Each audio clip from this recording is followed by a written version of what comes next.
from Andhra Pradesh. I graduated from Sri Krishnadevara University in electrical background with 74% as a 2022 passed out.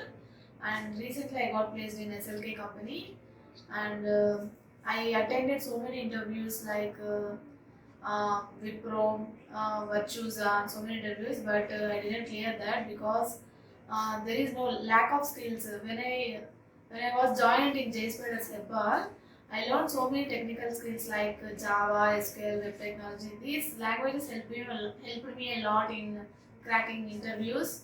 So I cracked this. And very special thanks to all the faculties of JSpiders and the HRs. Very special thanks to Anupama ma'am who brought me up like this. All the faculties will teach from zero level to some level, like they will teach from scratch level. Even though you are from mechanical, civil, or BSc, BCA, whatever it is, they will speak. They will teach in a good manner. They will be in very friendly manner, and uh, join JSpiders. You will get well placed soon, and also will get placements by learning technical skills from here.